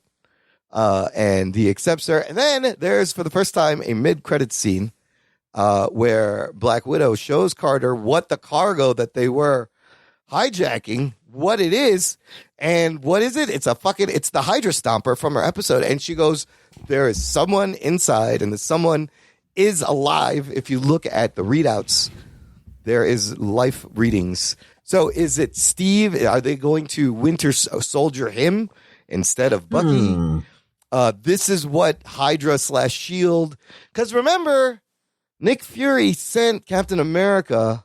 No, Nick Fury sent Batroc there. What? Because he knew Hydra was secretly running S.H.I.E.L.D., and he's the one who hired Batroc to steal what they were transporting so he could find out what it was. In Winter Soldier. In Winter Soldier. Yeah, he undercover hired Batroc, but Batroc didn't know it was Nick Fury, and then he sent Black Widow to steal what Batroc Which was the cargo was data, right? Is that what they were It was the data about how S.H.I.E.L.D. has been infiltrated. Yeah, but infiltrated by Hydra. So right? now it's this Hydra Stomper. Right. But, I mean, satisfying ending, some fun loose threads. Like, they didn't really tell us what happens in some of the other, like what happens after in the universes, but I like how they touched on all of them. I feel like it closed out the series well, It doesn't need to do more than that. No, it did what it needs to do, which is give us some good action and some good plot twists. Like, this was just a bone. Like, you didn't need to do this. You didn't need to combine all these stories. They could all have existed on their own. So this was just kind of like a little fun thing to do that was nice, that we didn't even know we wanted, that was kind of fun. So, and most of it tracks. There's a couple of plot holes here and there, a couple of big ones, but whatever. Right. Of course. Yeah. But I mean, overall, I did really enjoy it. I thought it was a lot of fun, as mentioned earlier, with all the characters interacting. They didn't, as Rugg said, they didn't have to do this, but they did it, and it was pretty much well executed for the most part. Some things still don't make a ton of sense. I do think that Captain Carter will eventually show up in the MCU. Yes. I think they really like Haley Atwell. I think they like that character. I'm just going to get into overall what if, what I thought of What If. For the most part, I thought What If was okay. I thought it was good. I never found it to be appointment television. I think the best episodes of What If are when they go crazy and they really do some wacky things with the characters, and they put characters in situations that you never thought you'd want to see, such as T'Challa as Star-Lord, or whatchamacallit, like the Marvel Zombies, I thought was fun. Yeah. You know, there's some there were some hits and there's misses. Yeah. And I think overall, I think that's kind of what you're going to get with a What If, is that some of these things are probably going to knock out of the park, and some of these things you're going to go, like, it's I don't think it's going to appeal to everyone, because every episode is its own thing. You know, they happen to just cross over everything at the end, and that's why I think the last episode was just fun, because they crossed over everything. But I think this is just kind of the tone we'll see with What If going forward, is some episodes you'll like, some you won't. Yeah, yeah. I think that's kind of the intent with Marvel, and I don't think you're supposed to like all of these episodes. I feel like that What If the comics were not appointment comics either. Like, you weren't like clamoring for them. They were just a nice little bonus that you'd see. Oh, I like this character. I like this story. Let me pick this one up. I don't know anybody who was like, what if, like, you know, that was their favorite thing. I'm sure somebody out there is going to be like, no, I loved it. I must collect every issue of What But If. I'm just telling you my experience of the way I viewed it when I went to the store. Like, I don't think anyone that I knew that was going in the store at the time was like talking about what ifs as like the best thing. I mean, it would be these cute things that we would refer to. It was the kind of book that if that month, like, it was something you were into, you're like, oh, I'm going to get this one. But it wasn't every time. Yeah, exactly. So I think that it stayed true to that. Like, some of these I could take, some things I could like discard. It doesn't really.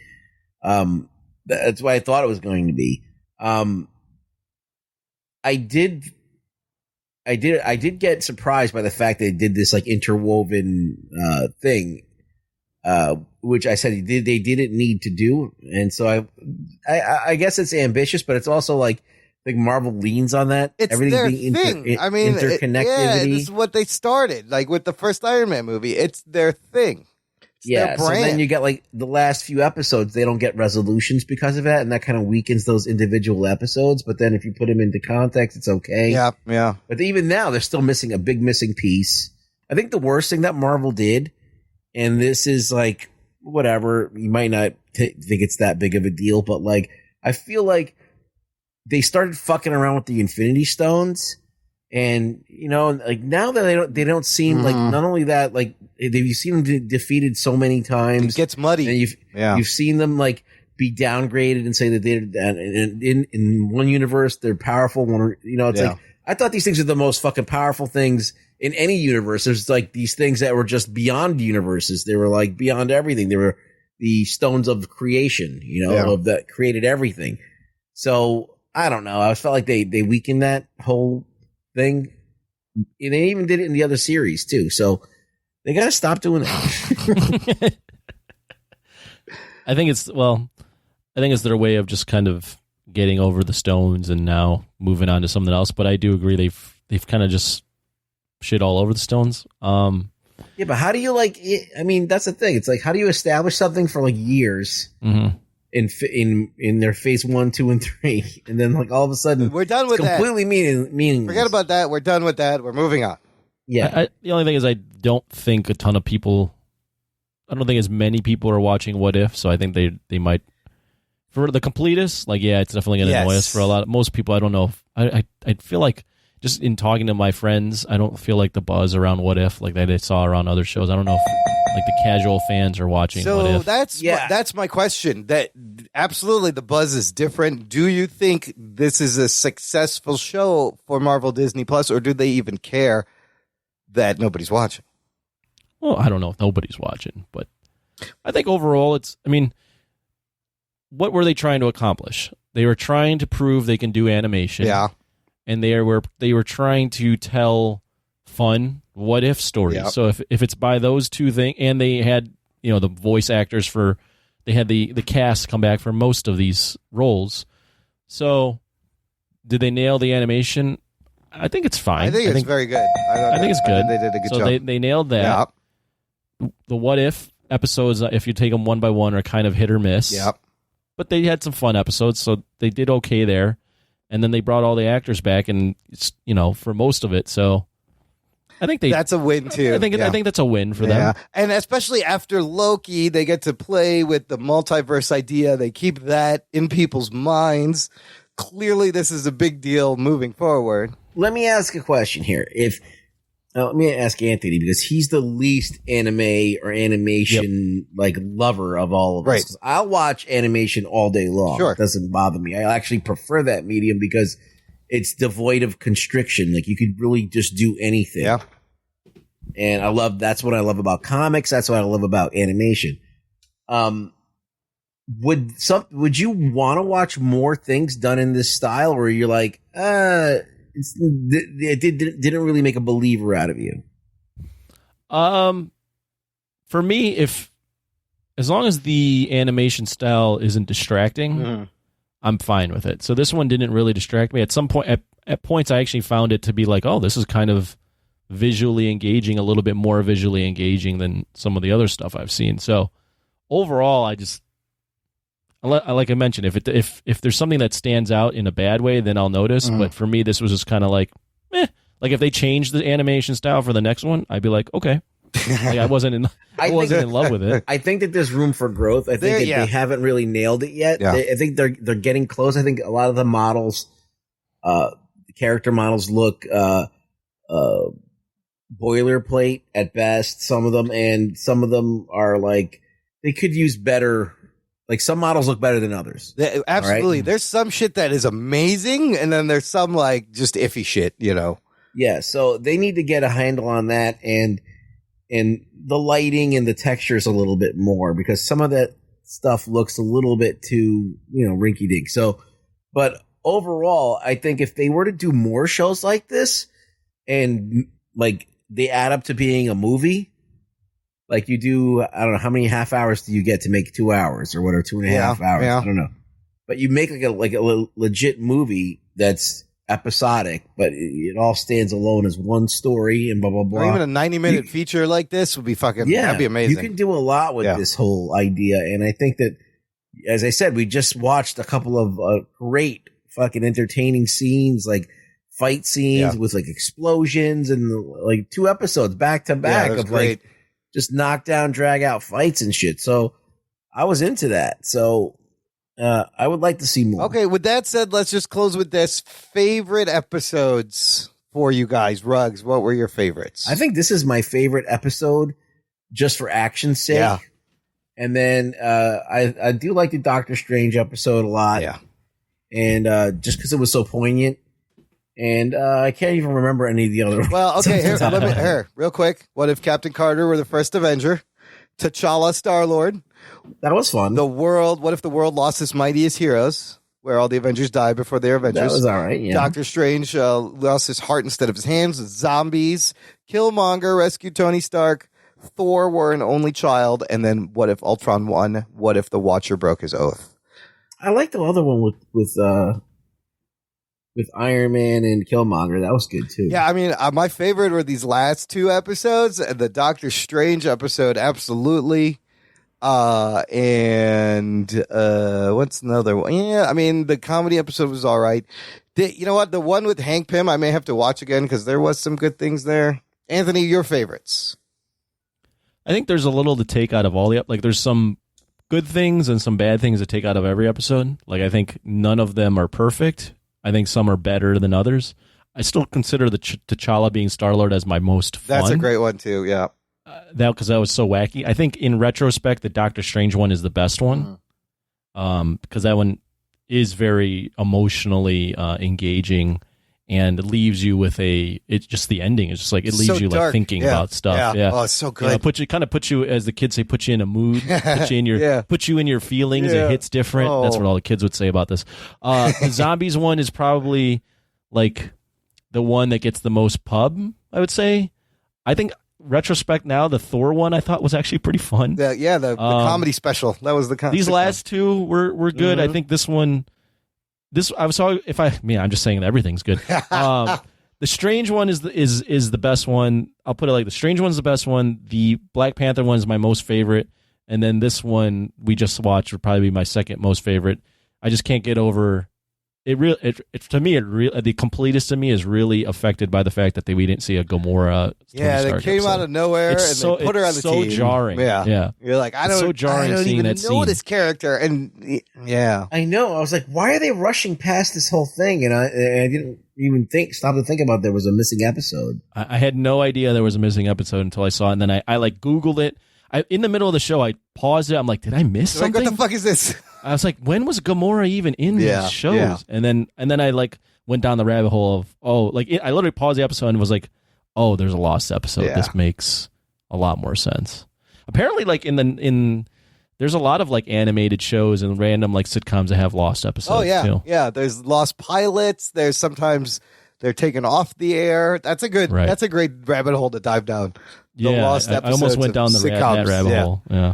There's some crazy ones.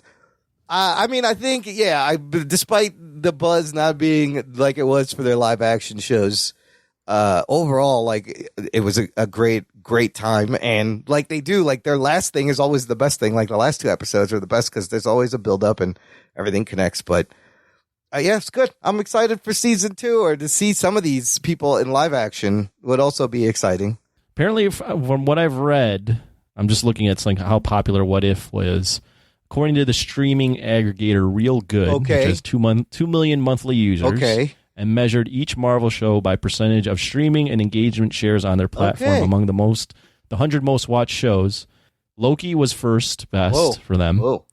WandaVision was next, and then What If was third after that. So it beat out Falcon and Winter Soldier.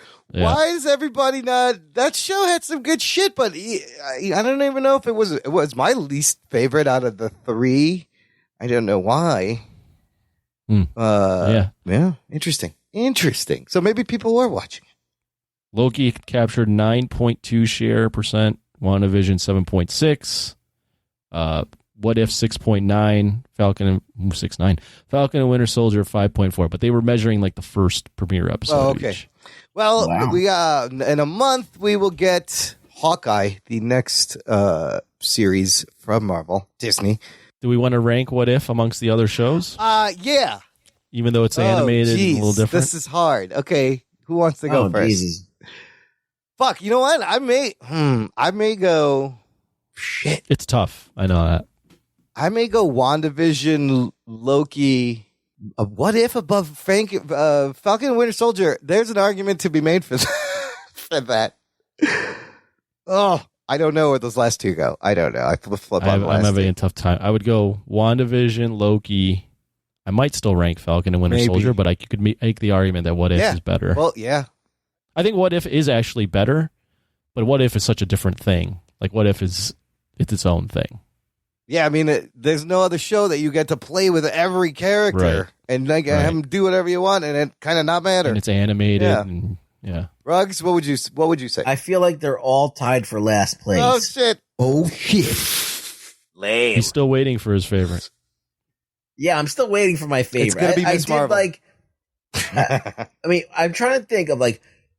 Well, WandaVision was the one that I was like, okay, I gotta watch this show. Like, I gotta watch the whole pressure to watch it, and like the idea of like, okay, I gotta watch this show. It's the first Marvel show. There was like so much hype to that, and I didn't feel that at all. You know, after like, I mean, even Loki, I was just like, I forgot it was on, and I forget about What If. Like, I was like, I had to remind myself, oh, watch this, like, watch this at some point. That's a good point. Even though I put it third, it was my least like have to watch right away show for sure out of all of them. So that should be fourth. I don't know. I think for me, a big part of that is just the fact that it's animated. Yeah. Like, there's something for me, like, Ruggs loves animation. I love animation. You love animation. I'm not as big a fan, obviously, of animation. So even though it's still canon to the MCU, like, it's a cartoon. Mentally, it's just that mental gymnastics of like, it's not the same as what I've been watching. Like, even like when you guys are talking about like Star Wars and you're like, oh, Clone Wars is canon. I'm like, is it though? But it's animated. But it's, I mean, they got the same voices here even, and it's still, I know, and it's still like, matter. It just doesn't, I just don't make that connection. Yeah, it's a strange beast, but fun nonetheless. All right. I think there's a lot of people that probably are like that. Yeah. Sure. Just never they'll never consider the animation on that thing, on the same level at least. And it is. I mean, it's definitely its own art. I mean, watch Akira. Watch the movie Akira, dude. That is cinematic as fuck. It's good. There's people yelling Japanese names. I mean, I really liked Iron Giant. I like some of the stuff DC did. I mean, there's some amazing animated, stuff with some depth. So look, I love good animation, and you can really do some beautiful shit that maybe you could do now because everything's animated. Like technically, when you're going to watch a Marvel movie, you're really watching like something that's like 70% animated. Pretty much, yes. It's all computer. You're watching an animated movie. There's just people stitched in there. Yeah, so an animated film is able to do everything, and that's why effects have gotten so good, and now we're able to do a lot of this stuff. And so, whatever, at some point it's going to be like, the same exact thing. They're going to be like synonymous. They're going to be like a regular movie in animation. You're not going to be able to tell, yes. They're going to like be able to do 3D animation that's so realistic you won't even need actors anymore. No, and you'll be able to bring all the dead actors back or people who are older or younger, and you won't even know. And we're not that far away. No. There's a new engine that just came out. We're very close to you not being able to tell what's fucking real at all. Now, What If did give us some beautiful shit. I will say throughout its thing, there's some beautiful shots. There's some beautiful artistry. Really well done. For what it's worth, 60 Minutes did a special yesterday on the deep fake stuff and how that technology is just, it's just insane now. You don't even need the actors. Yeah, no, and it grows. It gets the facial better. recognition. Dude, this is fucking Skynet. This is the AIs getting ready to Matrix. take over. Yes. This is the beginning, people. They literally will just cast someone to like act like the actor. Yeah. But then they're like the deep fake technology is so good that like it can analyze angles of that actor's faces and every facial expression they've made and then recreate it for like the way they speak, their syntax. That's pretty much how they had Mark Hamill as young Luke. Even though he was there, they shot a young guy. If I was Brad Pitt or somebody and I was just like, no, I want to go in and I want to preserve myself like digitally. Yeah. Upload my consciousness. I'm going to go in and have them photograph me from every angle. Yeah. I'm going to say all the words. I'm going to make every expression that I can. I'm going to give them one seamless round of, so I could be used in perpetuity. Like it's possible. Like forever. And then it could be like, you pay my grandkids, you pay my estate, all the money goes there. Yeah. I'm going to stop acting when I'm dead. I can still be in movies. It's the end of that episode of 60 Minutes. I don't know why I was watching 60 Minutes. 60 Minutes is great. But at the end of that episode, the anchor, it's the African American guy. I don't know his name. He literally they show him on screen and he says like a few sentences and he in the sentences he goes, "I was never recorded saying these things." Oh shit! He's like, "That's not me." They just literally took my face, put the words on me. They could mimic my voice, and literally he's like at the end he's like, "So." At some point, I could just be like, "Yeah, I'm not coming into work today. Just use my animation to say what I need to say." Load the script up. You can and load go. in the script and then into the face, and it'll say it. Holy shit! Why do you even need a person then? You could just make it look like whatever. I guess you need that information. I just remember a long time ago, this movie came out. I think it was called Simone.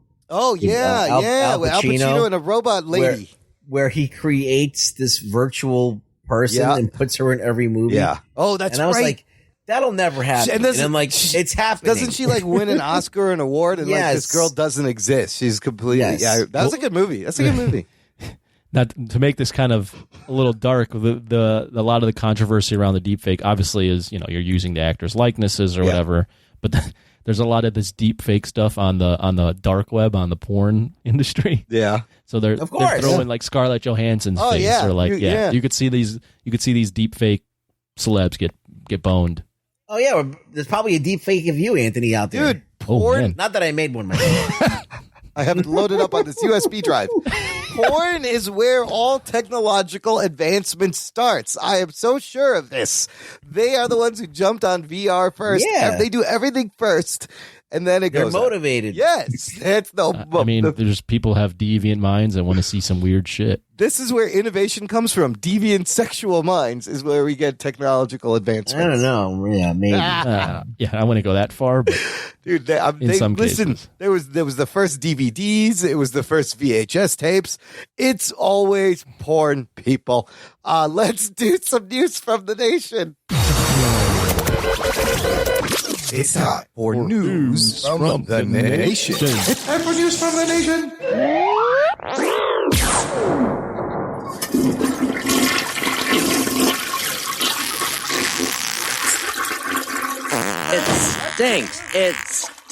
It stinks.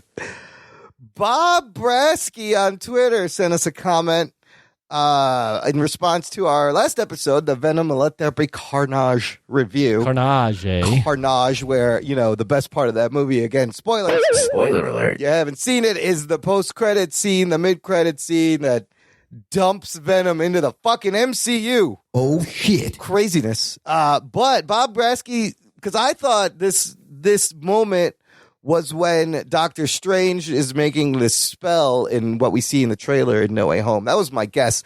Bob Brasky brings up a good point. He says the mid-credit Venom scene would not be after Doctor Strange messes up the spell because J. Jonah Jameson is still aware of who Spider-Man is.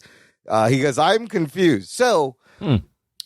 that's a good point because the spell doesn't work. Obviously, maybe the spell talks and ruins it. Maybe the spell didn't work, and nobody forgets that he is actually Spider-Man. Probably screwed up the spell. Well, it's a good point though. Maybe we'll see. There's two other moments it could be, and he brought this up too, and this is what I was thinking. The only two other moments is at the end of Loki when Sylvie kills He Who Remains, and the universe starts splitting and cracks.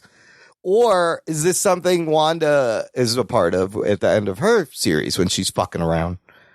I think when the timeline cracks, that would be when everything would happen. Everything would go crazy. It has to be in a Spider-Man movie. Oh, that's a good point. It has to be in a Spider-Man movie. Oh, shit.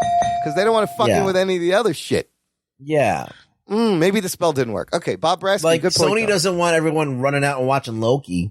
That's right. That's You're not going to get money off that. That is a fucking good point. It's got to be something in that movie. Come on, guys. It's got to be with Doctor Strange. It's got to be but it's fucking around and maybe it doesn't. You're work. always so sharp on everything.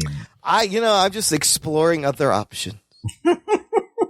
Okay, let's finish up with what are we watching? No surprise, I watched a bunch of shit. What did you watch, Imran? Because I know you watched a lot of shit. You want me to start? Let's start with Anthony because he doesn't watch anything, so it's quicker. Did you watch anything, Anthony? I am 4.5 episodes into Squid Game. Oh, shit. Oh, nice. And what are your thoughts? I'm hooked. I like it. That's good, right? I'm hooked. I think we can commit to reviewing it next week if you guys want. Oh, next. I finished it. Oh, you did? Okay. It's on. Squid Game review next fucking week. I'm so down and I'm so elated. Holy shit, Anthony. Yeah, and are you spacing it out or are you because it's dark, man. You can't. It's hard to binge this thing. I've done an episode a day. Yesterday I did 2. So I'm really into it right now, so I might try to do it as fast as possible. Okay, no. I might try to, get it in as fast as possible. Get it in fast and get out quick because you got to let it dry. That's important. Yeah. Right. Okay. Next, I didn't know what we were going to do next week. Now we know. Squid Game is on. Talking nerd. Fuck yeah. I'm excited. Let's do that now. I can't wait. Can you hear Ruggs just laughing like a little girl? Because Imran said an inside joke. I caught it. Oh, yeah. Nobody's going to get that joke about it. You got to let it dry. Me and like 2 other people. Yeah. Okay, so fantastic. Ruggs, what do you watch? I also watched Squid Games. Right on. And that was fun.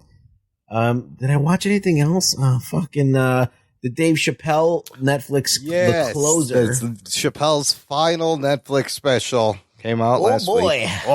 I'm just gonna say I was fucking dying, crying, laughing, and it's very good. And there's a story at the end that's fucking crazy. It's gotten a lot of controversy. He said it was going to get a lot of controversy, and it happens. Well, yeah, that was his goal, I guess. I think a lot of people from different communities are up in arms about what he said, and he did say some things that were a little bit off-putting. All right, I agree, but I don't also agree that a lot of people are saying that he shouldn't be allowed to say anything because it's inciting violence. And I don't think anything that he said particularly was going to incite violence. I think it was just more like of a person who doesn't really understand, doesn't get it. So I don't know. I thought it was very funny, and I don't think it's his funniest, but I do think that his storytelling is at an all-time high. Oh yeah, it's gotten better, and he always was a good storyteller, and all of the specials kind of connect. Like, it's a great final piece to the earlier Netflix specials that he made. Well, I think he spent a lot of time like kind of reflecting back on what he said in the past and doubling down or explaining it, adding context to it, and that was fine. But as I said, was it funny? Like, laugh out loud, Dave Chappelle that no, it was more like kind of like he was using this special to kind of make his point that in his mind he's not anti anything, he's just whatever, he feels certain ways about it, and we should all be able to kind of be in a room and get along, even if we don't agree on everything. The whole series has kind of been this back and forth conversation. Like, he puts out the first one and he gets a bunch of shit in conversation. And then the second one, he addresses that. And then he gets new shit on the second one. And then this one, he's addressing the whole ball of everything. And he's kind of like working out his understanding on stage. But I thought it was there was parts. He's saying shit only Dave Chappelle could say right now, I guess, which is that's some crazy shit. Look, it's definitely something that you're not going to hear. Yeah, nobody else say this shit. Anyone say the things he put thought into how he said it, I guess. Whatever his goal was, he's gotten people pissed. He's got people now defending him. He's got people all over the place, all over the map. It's become a story. So I think that whatever he intended to get out of it, whether it's PR or to kind of just go out on this crazy note of like kind of fucking the backlash, whatever he gets for saying whatever he says. So I don't know. I just think it's still something unique and conversation worthy, I guess. Yeah. It will spark a conversation. I don't know what side you're going to end up on or where you're going to, if you're going to think that he's a complete asshole and he should never have a comedy special again. He goes hard, though. He's like, this is my last one. I'm going hard. Let's go. Or and if he goes you think hard. that he was valid and he has a right to have his opinions. Of course he does. It's art. He's an artist. Yeah. So, yeah. And whether what he's saying is hateful or not, I don't know. That's everybody to determine. I don't know. Some people can say yes, obviously. It's definitely something interesting that I watched. I did not see the Ted Lasso finale. The Ted Lasso season finale. It's pretty good. The whole show is good. A lot of crazy shit happens, of course, as you would expect. I did not watch Why the Last Man. Okay, Why the Last Man is very good. I've been following it, and here, something notable to our show, Ruggs, I'll let you know, the latest episode has boobies in it. And not just one pair of boobies. There is all shapes and sizes of boobies. Ooh. So, the show. Is it one or two? Many. There's many boobies. No, I'm saying, is it a pair of boobies or there's single boobies? They brought up, you kind of meet the Amazons that you talked about. They brought that up. But all these women had both of their boobies. Basically, the setup of the show is all the men die. Everyone with the Y chromosome dies one day, and women are left to take over and be in charge. So there's like a room where they all bathe and shower, and they just kind of do it together. And they're just walking around, just boobies hanging out. Nope, there's bush, like this show and everything. I think it was this show. They showed it. I was like, oh, my God, wow. So, yeah, they're just all different shapes and sizes of boobies you can watch on Why the Last Man, if that's a bonus for anyone. Yeah, there's no way that they're shaving their legs anymore. No, why would you? There's no men. Why? What's the point? Why do it to begin with? I mean, I don't know.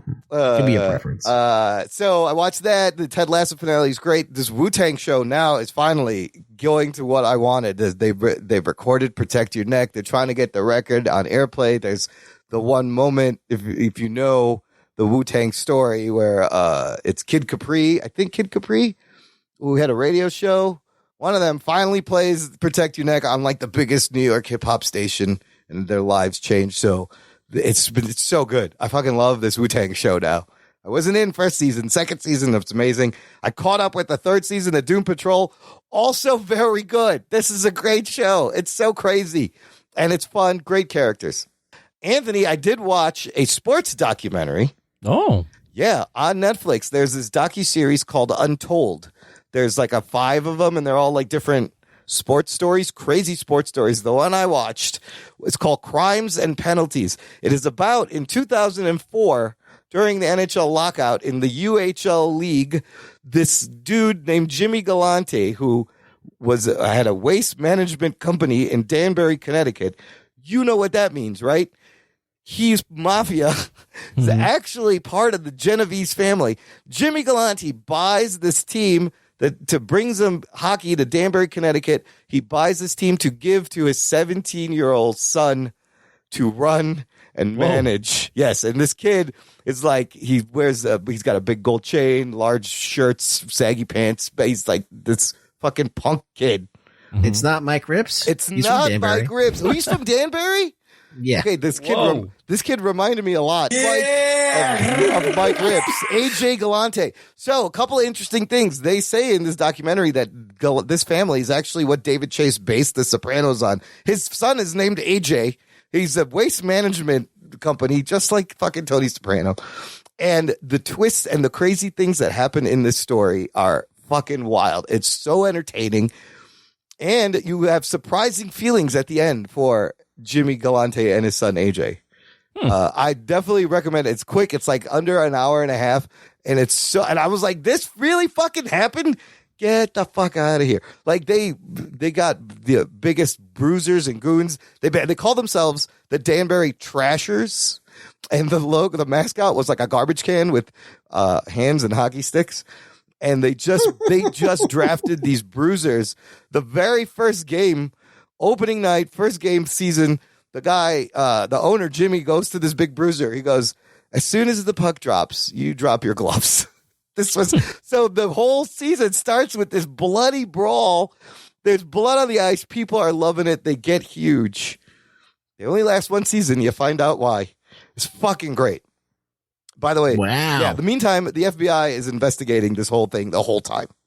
Sounds like it's fun. I'll check fucking great. What a great story. And then the last thing I wanted to mention you is only watched that one particular I just episode? watched that one. I'm going to watch the other ones because it sounds great. The other stories sound like they're these quirky stories you wouldn't have heard of, you know? So I will check out the rest of the series. But that one, someone's like, you got to watch this. It's literally The Sopranos meets hockey.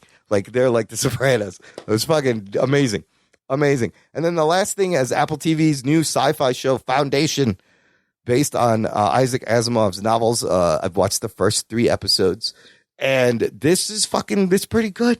There's a lot of money in this show. Oh my God, it looks amazing. Yeah, I was like I'm aware of the Foundation series by Isaac Asimov, and it kind of like this fucking very dense novels. Yeah. So far, the world building and the way they're explaining it has been working. I've never read it, but the first 3 episodes, they set it up, and some of the shit spans like hundreds of years, and it cuts forward, and there's the people who are in charge are called the Empire. It's really interesting. It's like ancient Rome in space kind of drama. People are saying this could be the next Game of Thrones.